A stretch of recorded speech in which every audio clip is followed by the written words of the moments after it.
All right. Well, hello, everybody.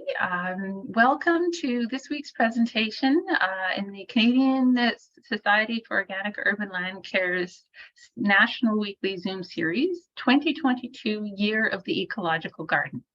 My name's Sandora Alford-Purvis, and I'm hosting today from Ottawa, Ontario, on the unceded lands of the Algonquin Anishinaabe people. We meet every Tuesday at 3 p.m. Eastern, noon Pacific, for 45 minutes with members of the Soul community and anyone else interested in holistic approaches to land care. We can't do our work we can't do our work alone, and we're gratefully acknowledge support from Gaia College, the leading school for organic land care professional development and diploma courses. And they have next semester starts in January, and you can check out the Gaia College website for the courses. And every month in this series, we feature a theme that impacts our work. And this month, it's about the right to garden, navigating issues of land access, bylaws, and other barriers to practicing land care. Joining us today is Lorraine Johnson. Lorraine is a writer, editor, and community advocate who, when pressed to describe what unifies her work, has settled on the term cultivation activist. The author of numerous books on growing native plants, gardening for pollinators, restoring habitat, and producing food in cities, Lorraine's work focuses on people and communities growing plants, ecological health, and connection to nature and to each other. Through her books and community projects, she strives to advance the understanding that everything and everyone is connected, and that through our actions, we all have a role to play in making this world a better place for all life. After her presentation, we open it up to our audience to take questions via chat, which I can read out, or you can unmute and ask your questions directly. All right, please take it away, Lorraine. And while you're setting that up, your screen share, Lorraine also has, this is her current book, and it's an awesome book. So A Garden for the Rusty Patch Bumblebee. Thanks so much, Sandora, for the invitation to speak today. Thanks for the introduction, and thank you to everyone who's here for this talk. I look forward to our conversation. I'm joining from Treaty 13 territory, the treaty between the Mississaugas of the Credit and the Crown. And I really want to start by placing this, everything that follows in this talk in the context of what I think is a very profound call to action from the Truth and Reconciliation Commission report that has to do with reconciling with nature. You can see the quote down there on the bottom, that if human beings resolve problems between themselves but continue to destroy the natural world, then reconciliation remains incomplete. And it's really a call to action to reconcile with nature. And I think that one way we can make that connection to nature is through habitat regeneration and close contact with nurturing relationships between plants and insects and all creatures, and the relationship between rain and growth and just all natural processes. And one of the reasons why I focus on grass and weeds bylaws and devote some energy to that is because I think they're actually very significant barriers to efforts to reconcile with nature. And so I really want to place this talk in the context. I mean, the scientists are all telling us, we know in our hearts and from the evidence that's all around us that things need to change. And the scientific consensus around the need to create natural habitats, convert lawns, and the bylaws, these grass and weeds bylaws, and you can see an example from Hamilton on the right, that exhort people and accompany that with punishment, tell people that they need to keep their quote unquote property clean and cleared up. I'm going to assume that all of us here today are on board with the idea of regenerating habitat and why that's so important. But I want us to keep in mind, like, what about the vast numbers of people who maybe aren't, don't have that on their radar, don't have the regeneration of habitat or the need to convert lawns into natural habitat, not front and center in their minds. And maybe they've just heard a little bit about it and they're interested in doing more. These bylaws actually have a huge impact on they disincentivize or don't even people stop before they've even made the first step to creating habitat when they hear that there are these grass and weeds bylaws that regulate their activity, and maybe they're like, okay, I don't actually have a lot of time to devote to this, and they're worried and scared because there are these regulations. The other thing, that I've observed when talking with a lot of gardeners over the years,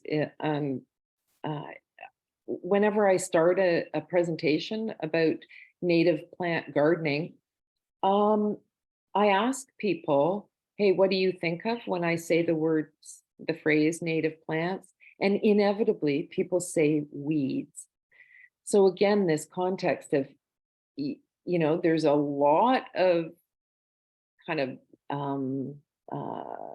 I'll say confusion out there, or kind of associating native plants and habitat with weeds. So that's a very strong thread out there. And then there are these grass and weeds bylaws that people have heard about. And so again, hugely disincentivizing. I came across an example today, actually, just by fluke, reading some of the materials from the Credit Valley Conservation Authority. And I don't want to, slam them because they're an amazing organization. They've produced so many great materials on native plants and habitat restoration. I was looking through their publication today, Native Prairie and Meadow Gardens and Landscape for Homes, Businesses, and Institutions. And you can see this quote. Okay, so it's a booklet full of great information about how to create habitat with native plants. And then on page 11, it says, note that many municipalities have property standards bylaws that restrict growing grass over a certain height. Check with your local municipality to ensure you meet bylaw requirements, and remember to keep your landscape neat and attractive. So if you look at, for example, Credit Valley Conservation Authority is in the watershed of Mississauga. And if you look at Mississauga's bylaw, grass and weeds bylaw, it prohibits tall grass, which includes any grasses which exceed 20 centimeters in height. So right there, an incredible irony, confusion, disjunction between, a conservation authority, and again, an amazing conservation authority, encouraging and providing information for people to do this work. And yet it's within the context of a bylaw that says you can't have any grasses over 20 centimeters in height. The bylaw includes the booklet includes all kinds of native grasses over 20 centimeters in height. So people are confused. There's a lot of confusion out there. Now, there are some common features of these bylaws, and I've just picked Hamilton's here. I could have picked any one. It talks about the requirement to keep your property clean and cleared up. So the bylaws these grass and weeds bylaws, although, each municipality has their own bylaw and there are certain differences within each of them, there are also these similarities. They often include aesthetic language like this. Who knows what does it mean to have a clean garden? What is a garden that is cleared up? They also often prohibit grass, which is undefined, grass over 20 centimeters in height. So basically 8 inches. That's, almost all bylaws, grass and weeds bylaws say that, but they don't define grasses. So it captures all kinds of native grasses. And I'll talk about enforcement in a moment. So there's this vague aesthetic-based language, these words like unsightly, messy, overgrown. They often are just as vague when it comes to defining weeds. Many of these grass and weeds bylaws don't even attempt to define weeds. Or if they do, they use the provincial noxious weed list, and most provinces have such a list. It's agriculturally based. They were developed to in an agricultural context for farmers, to support farmers. But in Ontario, for example, the province and the Ministry of Agriculture and Food has been very clear that their noxious weed list does not apply to urban areas. So again, there's just so much room for confusion. I mean, someone who's like, hey, I want to create habitat. Oh, but I'm not allowed to have grass over 20 centimeters. Oh, well, what about all these native grasses? Confusion there. Or weeds. I'm not allowed to have weeds, but it says the weeds on the noxious weed list, but apparently those don't apply to urban areas. So lots of room for confusion. Grass is never defined. Lawns aren't defined. What does it mean? Does it capture eco lawns as well? Those seed mixes that you can buy that grow over 20 centimeters but don't require mowing. There's an example there on the right. They're beautiful, beautiful quote unquote lawns, don't require much in the way of watering, and yet most bylaws would prohibit them. Some municipalities have natural garden exemptions. They call them natural gardens. But and Toronto, for example, used to have a natural garden exemption. That's been removed, thank goodness, because if you look at how any of these bylaws actually define a natural garden, again, it is so broad and it's actually meaningless. The definition ends up being meaningless. Basically, when I started looking at it, I realized what defines a natural garden, the only meaningful definition of what is meant by a natural garden is one that's complained about. And then some cities also have like a registry of quote unquote approved natural gardens. And then, like the City of Toronto's website used to do, it basically invites people to complain about them. So these grass and weeds bylaws are the instruments used often in neighborhood battles, often when a neighbor is fighting another neighbor and they're looking for ways to cause problems for a neighbor, and the city becomes complicit in that. They're vigorously enforced, often with no barrier, no kind of bar for the complaint. You can just call your municipality, 311 in Toronto, and say, my neighbor's yard has long grass and weeds, and they'll get a notice, and which can be very intimidating, and immediately kind of know that you're going to face some kind of procedure or process to defend your planting, and a lot of people don't have the time or resources to do that defense, or they kind of want to go through the incredible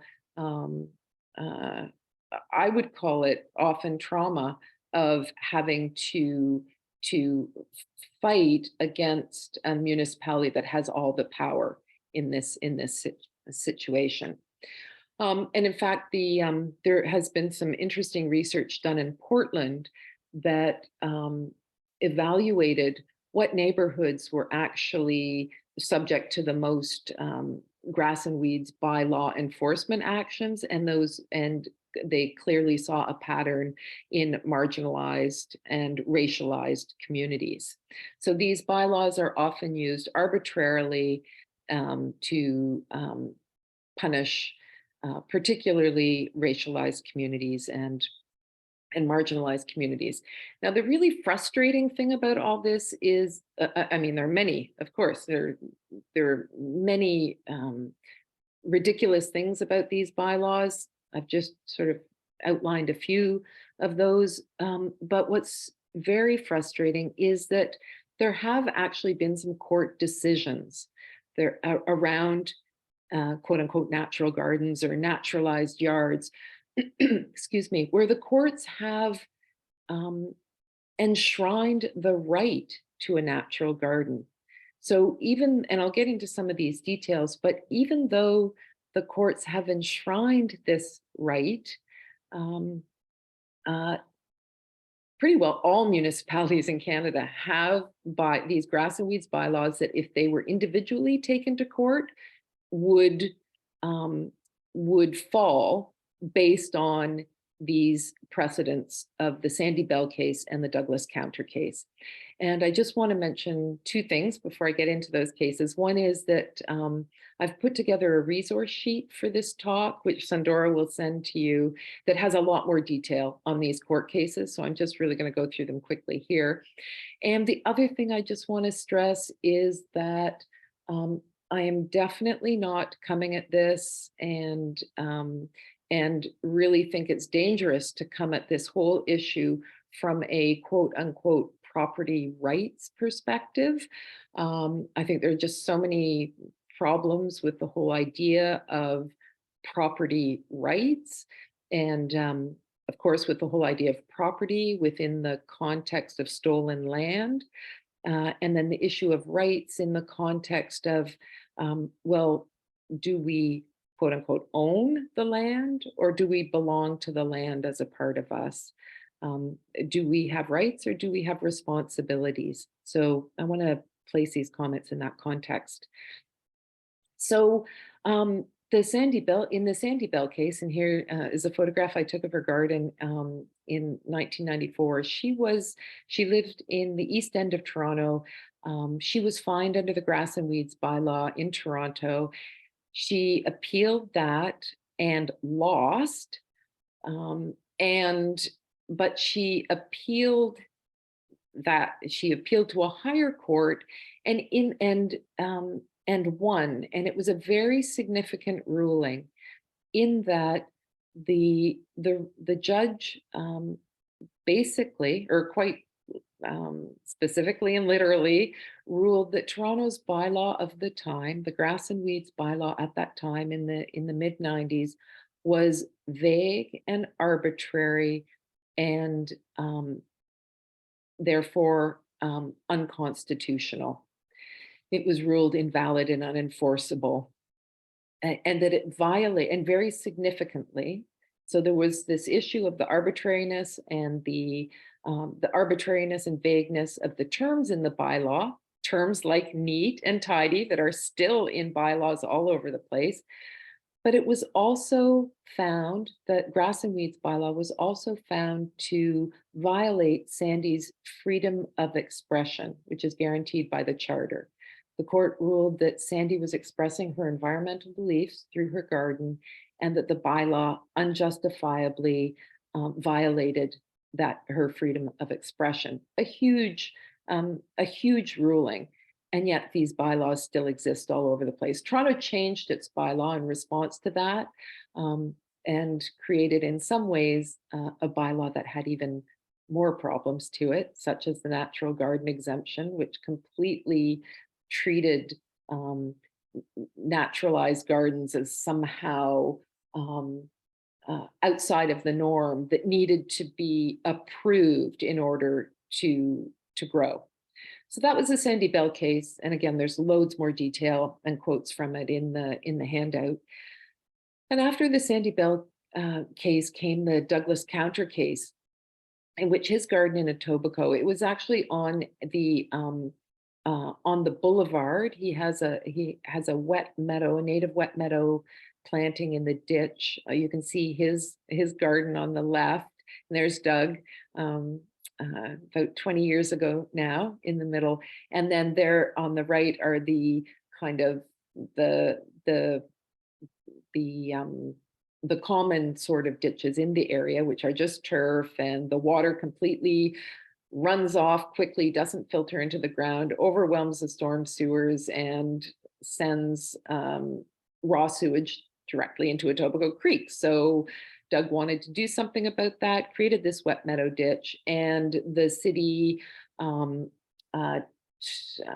him he had to remove it. So he fought that through the courts. And again, the ruling there was incredibly significant in that, and it built on the Sandy Bell case, in that the judge ruled that Douglas had the right to, as found in the Sandy Bell case, to express his environmental beliefs through a natural garden. That was a protected right, according to the courts. And furthermore, and where the counter case really moved things forward, is that he had the right to do that on the public space of the boulevard. So those are two significant wins, and there's a footnote to Douglas's win in that it didn't actually protect him. The time, the effort, the money, the work, the hardship, the power imbalance, all of that, the fortitude that was required to fight that through the courts and win. And then, just a couple of years ago, he received a letter from the city telling him that an inspection had taken place and his property was, or his garden, the land he was tending with this incredible prairie native landscape, was in violation of the grass and weeds bylaw. So the incredible ironies there. These bylaws are used. The municipalities continue to ignore the court decisions. Ironically, even for the person who fought that battle and won. I'm just going to go very quickly through a couple of other examples of some really better known examples of terrible uses of the grass and weeds bylaw, and ironic uses, in that Deb Dale, this exemplar garden in Scarborough. Deb was on the board of the North American Native Plant Society, was the president, was doing all kinds of work to promote habitat. She did workshops for the city, for the Conservation Authority, on creating rain gardens, and pretty well the same week she did one of those workshops, her boulevard garden and her front garden, native plant garden, was cut down by the city. And now I'm not going to get too much into how these bylaws and the different circumstances of boulevards in particular, in that along with grass and weeds bylaws, many municipalities also have boulevard bylaws with different rules. Most of them, or many of them, will just will say things like you're not allowed to landscape the boulevard. And that, of course, kind of ignores the fact that having grass on the boulevard, which municipalities require you to have in many cases, is actually a type of landscaping, but it's as if it's so it's as if it's not even seen as landscape. It is so entrenched. Anyway, so the boulevard bylaws, this is an example of Miriam Mouton's boulevard in Coburg that was cut down by the town repeatedly while she was a town councillor, in fact. So you can imagine there were other things going on there. There's a positive example, though, in Mississauga that had a very restrictive bylaw around boulevards. Again, just assuming that lawn is not some kind of landscaping, and saying you can't do anything in the boulevard, although you're required to maintain it. And so Jeannie McWright was ordered to cut down a bunch of boulevard gardens on her street, were ordered cut, and she took the approach of actually starting an organization called Blooming Boulevard to encourage boulevard gardens of native plants for pollinators. And Blooming Boulevards developed a very positive relationship with the city of Mississauga and facilitates the planting of boulevard gardens with native plants. And the Blooming Boulevards project provides plants. So there's still restrictions, but this group is working with the city. The city of Burlington, in case I'm giving the impression that these sorts of things, only happened 20 years ago, they happen all of the time. City of Burlington ordered Doreen Nicol to remove milkweed from her garden. She fought back, and the city removed milkweed from its list of noxious weeds. But that was like in 2019. There are terrible bylaws all over the place in municipalities everywhere. Another really high profile case was Nina Marie Lister's meadow. Nina Marie Lister is a professor of ecology. She runs the Ecological Design Lab at Metropolitan Toronto University. She teaches at Harvard, teaching ecological restoration and urban ecology. And this is her meadow. She was ordered to remove it a couple of years ago, fought back, and was very involved in the efforts to reform Toronto's grass and weeds bylaw. This is another friend, also a former board member of the North American Native Plant Society, who received a notice of violation during COVID and was visited at least 4 times by a bylaw officer because she had goldenrod in her front yard. And you can see from the notice of violation, it specifically identifies goldenrod. This is not a plant on the noxious weed list in Ontario. I don't think it's on any noxious weed list in Canada. I haven't checked all the provinces. Certainly not in Ontario. It's a, as I'm sure you all know, incredibly valuable native plant for pollinators, and she was specifically ordered to cut it down. She didn't. We were involved in some media action around this and trying to work with the city, but it just shows you the municipal resources that go towards enforcing these vague, arbitrary, unconstitutional, colonial, and anti-ecological bylaws. This is another recent example in Smiths Falls, where the family, the Sinclairs, had to go through enormous effort and ultimately up to registering a court challenge, which is being settled out of court, but they had to go through a property standards appeals committee hearing, which was it was an appalling farce, I would say. And I've linked to the hearing in the resource list. But the Sinclairs were told that they had to remove their habitat logs from their property, even though organizations like the Canadian Wildlife Federation, Pollinator Partnership, I mean, every ecological organization that has anything to do with habitat promotes the placement of nurse logs on the land in order to support, as you can see here, the pileated woodpecker who visits the Sinclairs naturalized garden.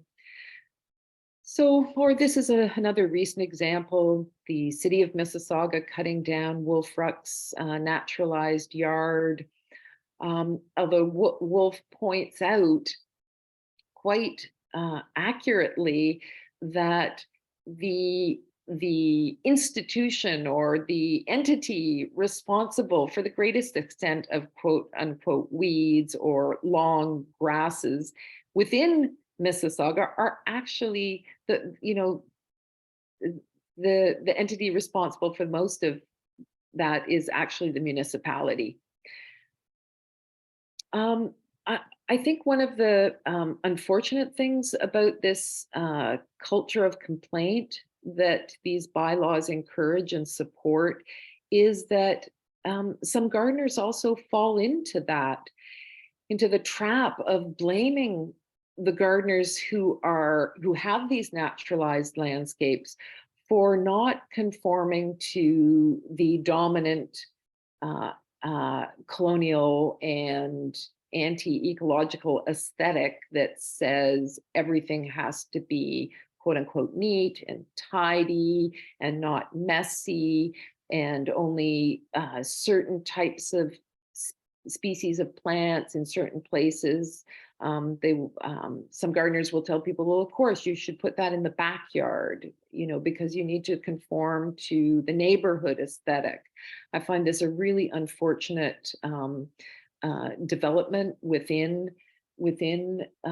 particularly the native plant gardening community. And I've just, included here a small selection of what I see all the time, which is this sort of what I would consider to be blaming the victim of this, of the enforcement of these unconstitutional bylaws.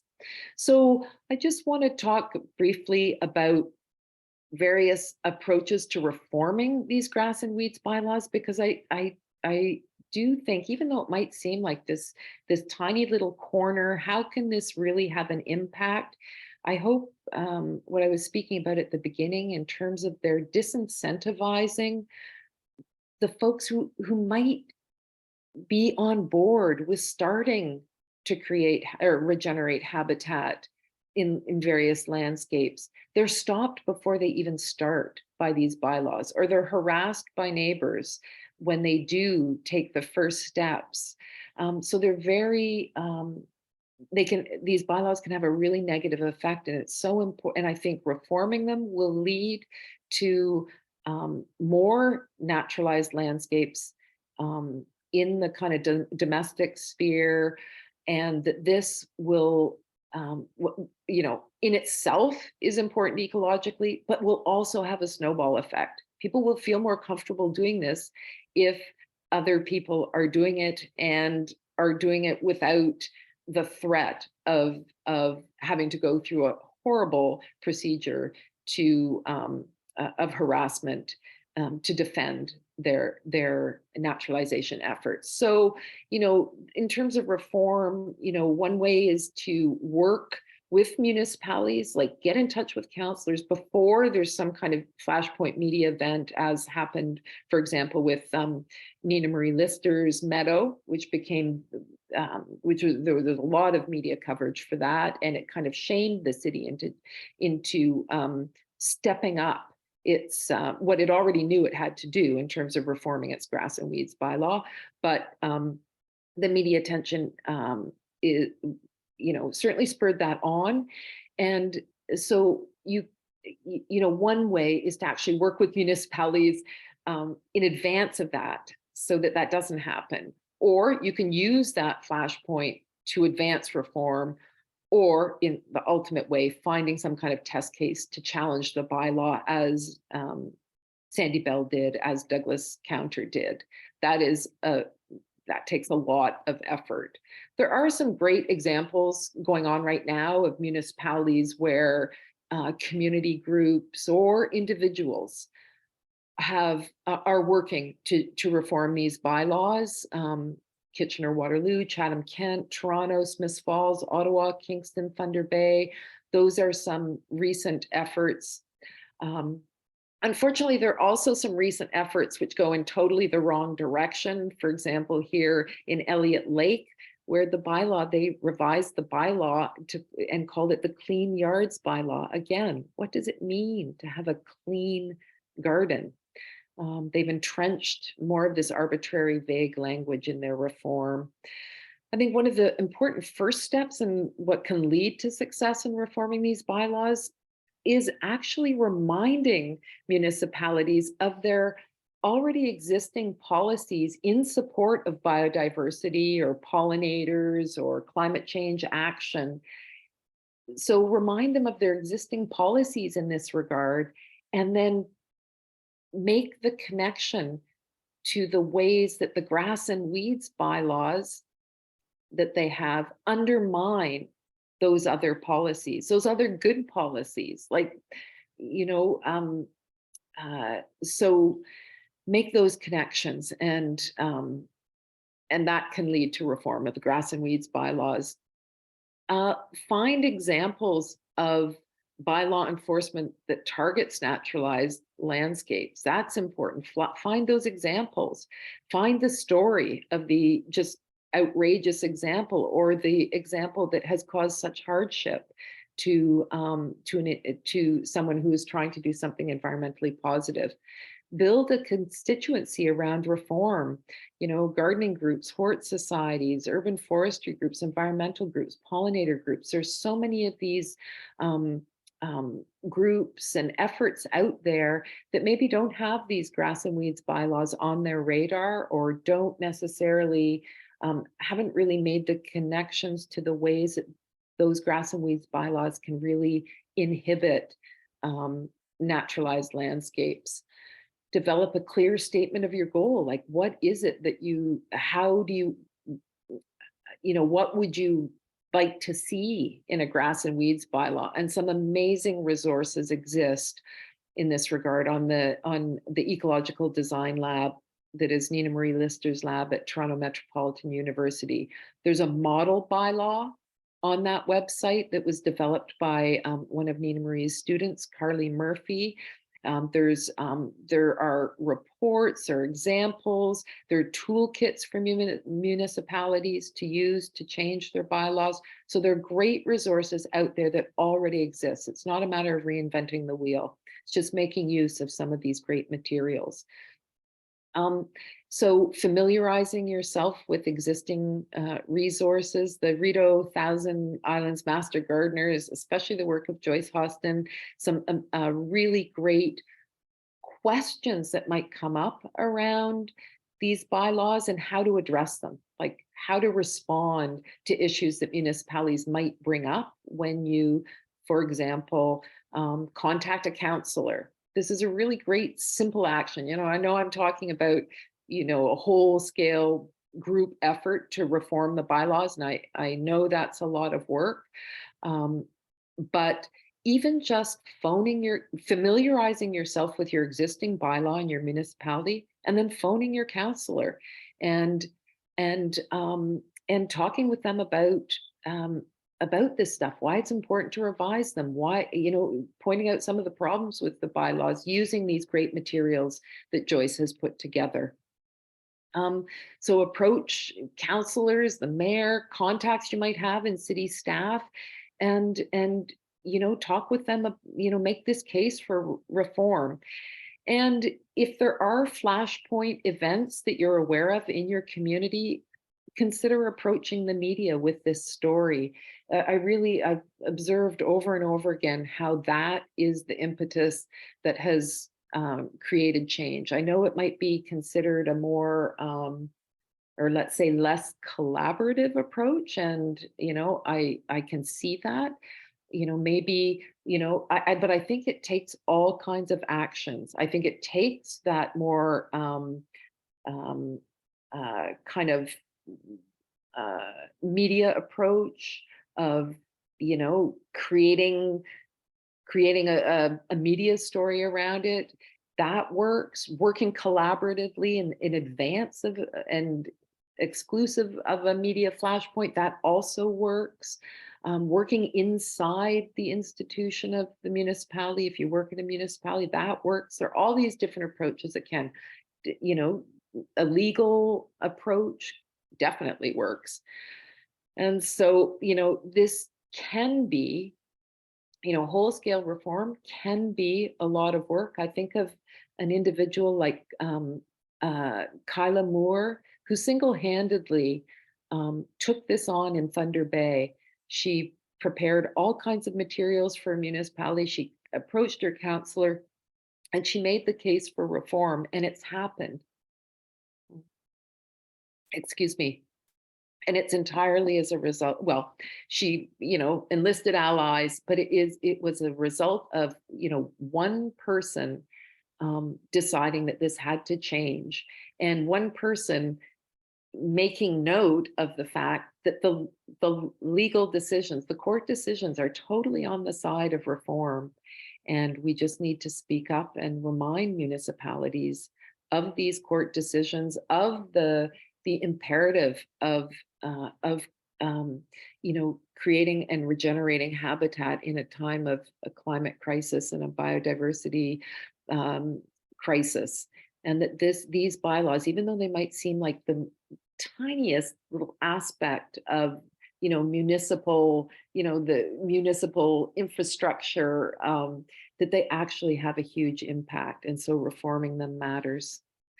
So thank you very much. I would love to talk more, and if you've got any questions or experiences to share within your municipality, it'd be great to talk about it. I'm also very happy if you want to reach out at any point for more resources or for some help if you really want to take this on in your community. So I'll stop sharing now, and I look forward to our discussion. Thanks so much.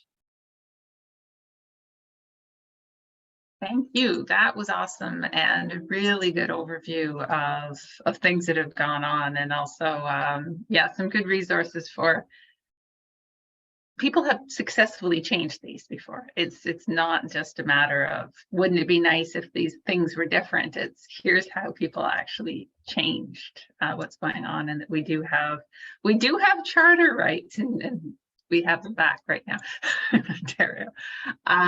Yeah, no, I jotted down a bunch of things while you were speaking, but also there's a couple of comments from Ron Lowe in the chat, but I don't think there's questions quite yet. But if anybody wants to add some questions, please do feel free.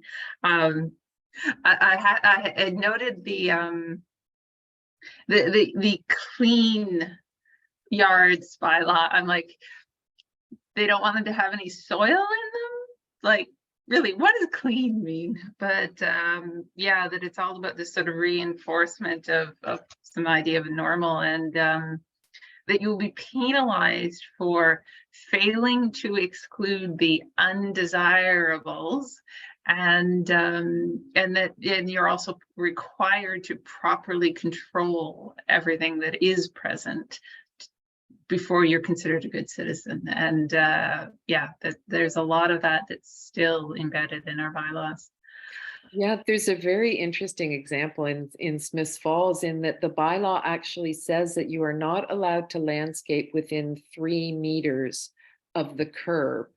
And again, there's just this idea that a lawn is not landscaping.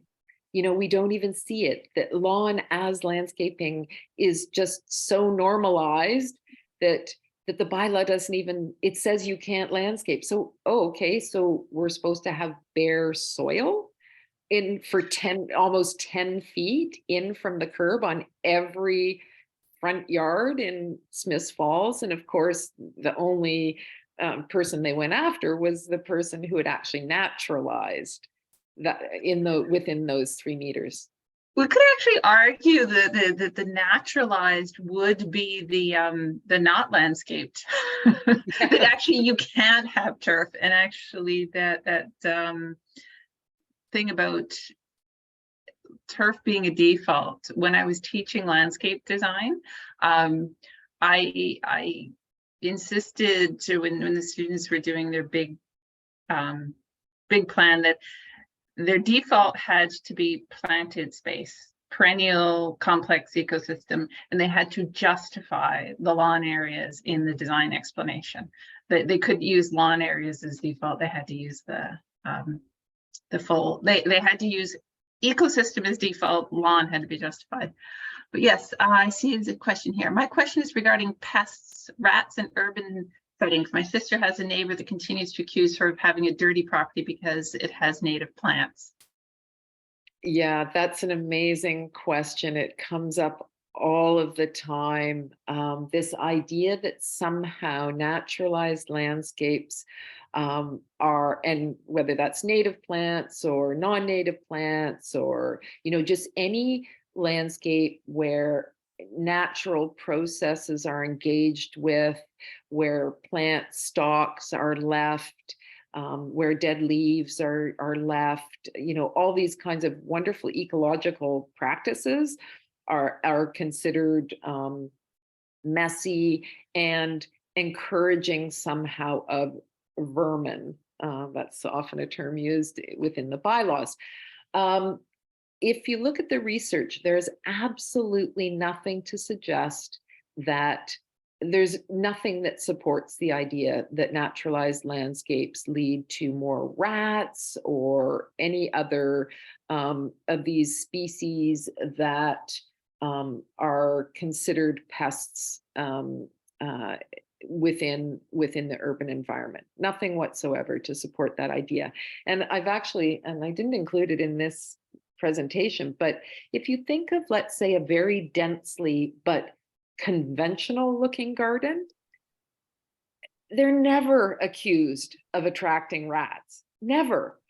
And yet it can be, you know, the most classically, you know, conventionally beautiful garden that is just as dense as, let's say, a naturalized garden, like a, you know, full of plants, very densely planted, but they're never challenged. I think the whole vermin idea is a cover for an aesthetic discomfort with naturalized landscapes. It's always used, and there's just nothing to support that idea.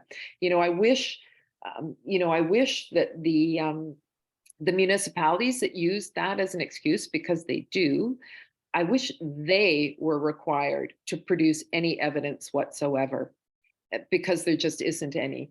And the other thing too about these bylaws, there's just so much to say about them. If you read municipal bylaws, there are ones all over the place that actually say you cannot have a garden that encourages or attracts insects. There are literally bylaws in Ontario that say that. These anyway, they need reform. Well, and actually on that thing about landscaping and rats, actually one thing I have seen about landscapes that attract rats is dense plantings of English ivy, which is a horribly invasive species, and in a lot of areas, and is likely to become horribly invasive species in Ontario. English ivy is terribly attractive to rats for the type of ecosystem it creates and the types of they also eat it. They're one of the few species that can actually eat English ivy. So yeah, that lovely even ground cover and traditional landscape, that's the one that's got the rats in it. Yeah, exactly. Yeah. So somebody said, in addition to urban landscaping issues, can you also comment on restricting or allowing the keeping of honeybees or chickens? Thank you. Oh, and previously that somebody said that bird feeders are attracting more rats than any plant, I think, and yes, that's true.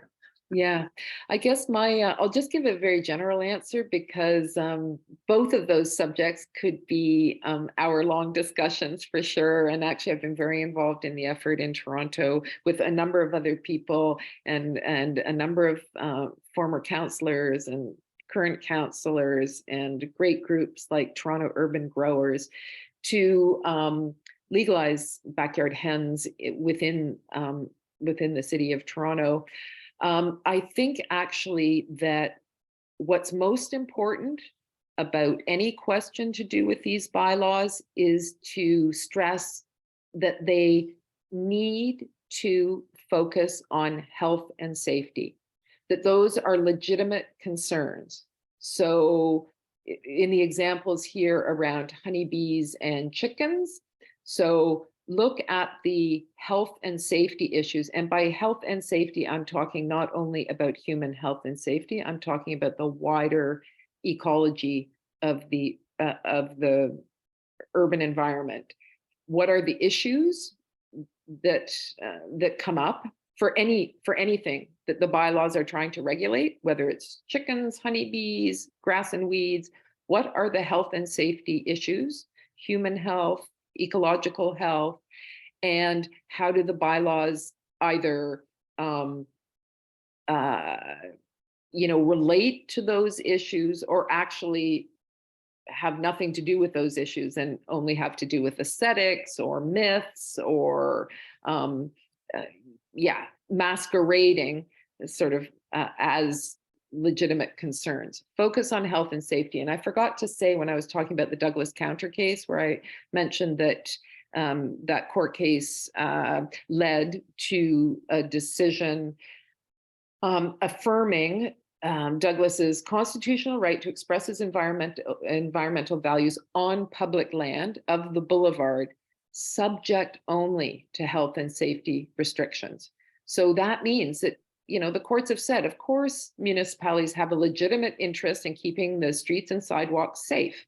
So if there's a planting that is causing a hazard, if it blocks sight lines, if it legitimately within, the parameters, like traffic engineers have what are they called? Like formula that they use to evaluate those risks.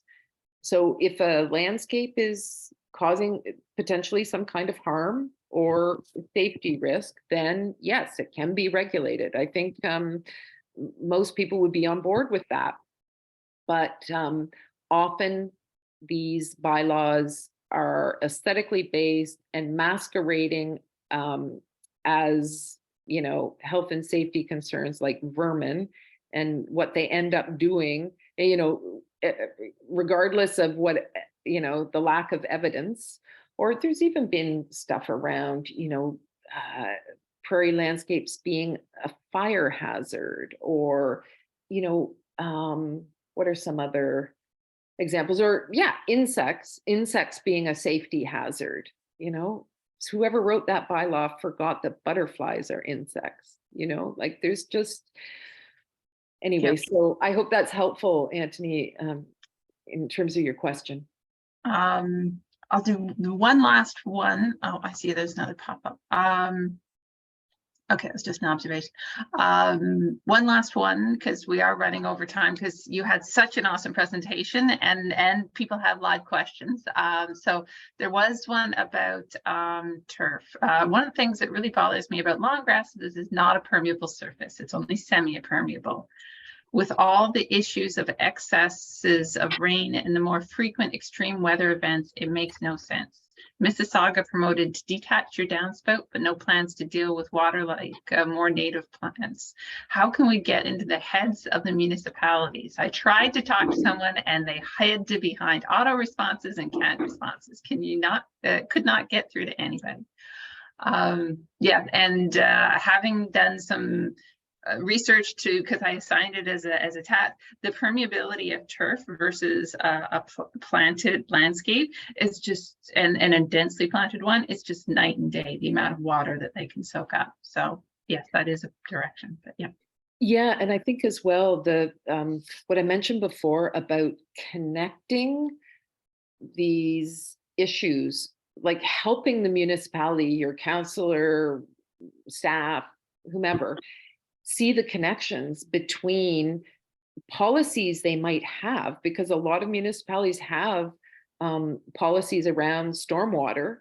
So draw the connection for them between their goals in terms of stormwater management. And most municipalities want that stormwater to stay where it lands and to infiltrate into the ground, and connect it with,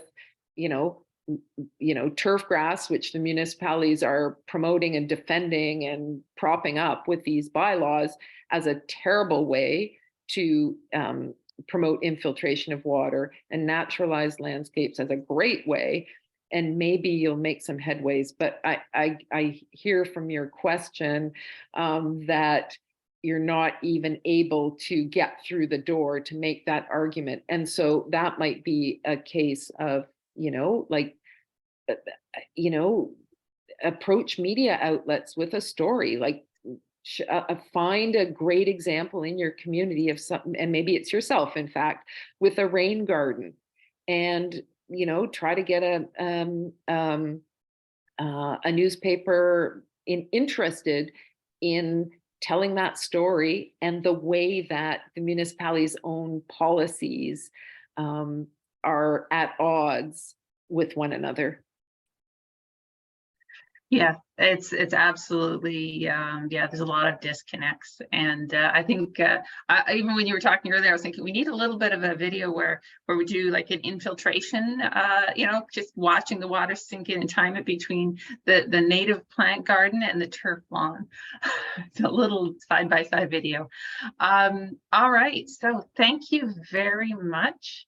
That was awesome. And as you mentioned at the start, you were okay with us posting this to the SOL website. So once Zoom is done processing the file, and I'll get it over to YouTube and then get it embedded in our site. So that usually happens the day after.